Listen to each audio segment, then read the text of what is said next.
মানুষ বলে আমরা নাকি ভিউর ব্যবসা করি। হ্যাঁ ভাই, ভিউর ব্যবসাই করছি। তবে এই তীব্র রোদের মধ্যে নিজের পকেটের টাকা রক্ত পানি করে মানুষের জীবন বাঁচানোর ব্যবসা। এই ভাঙা রাস্তায় প্রতিদিন একটা করে দুর্ঘটনা ঘটতো। আজ আমরা এই নরকটা বন্ধ করতে নেমেছি। পুরো ভিডিওটা দেখুন, তারপর আপনার বিবেক যা বলে তাই কমেন্টে গালি দিয়ে যাবেন। কথায় আছে না, বিপদ কখনো বলে কয়ে আসে না। এই যে স্থানটি দেখছেন ভাঙা, এখানে এমন কোনো দিন নেই যে দূরের কোনো পথচারী বা গাড়ি দুর্ঘটনার শিকার হয়নি। দিনের বেলাতে এই ভাঙা অংশটা ঠিকমতো চোখে পড়ে না, আর রাতের বেলার কথা তো বাদই দিলাম। অন্ধকার রাতে এখানে যে কি পরিমাণ রিস্ক সেটা যারা ভুক্তভোগী তারাই জানে।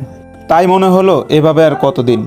নিজেরা উদ্যোগ নিয়ে জায়গাটা যদি ইট বালু আর সিমেন্ট দিয়ে ভরাট করে দেওয়া যায়, অন্তত তো মানুষ নিরাপদে চলাচল করতে পারবে। যেই ভাবা সেই কাজ। প্রথমে পাশের একটা ইটের ভাটা থেকে ইট আনি, আর বাজার থেকে বালু আর সিমেন্ট জোগাড় করি। খুব একটা সহজ ছিল না।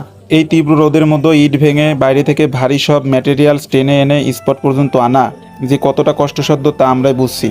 শরীর আর চলছিল না, তাও শুধু মানুষের কথা চিন্তা করে আমরা কাজটা এক মুহূর্তের জন্যও থামাইনি। তবে ভালো লেগেছে যখন দেখছিলাম রাস্তা দিয়ে যাওয়ার সময় অনেকে আমাদের সাধুবাদ জানাচ্ছিলেন। এমনকি কয়েকজন তো গাড়ি থামিয়ে আমাদের সাহায্য করার জন্য সরাসরি কাজেই নেমে গেলেন। মানুষের এই ভালোবাসাটাই আসলে আমাদের আসল শক্তি। আমরা যদি ভিউর আশাতেও এমনটা করি, তাও তো দিন শেষে একটা মানুষের উপকার হচ্ছে, একটা প্রাণ তো বাড়ছে। মানুষ এখন নিরাপদে বাড়ি ফিরছে, এটাই আমাদের সবচেয়ে বড় পাওয়া। সবাই ভালো থাকবেন, দোয়া করবেন আমাদের জন্য।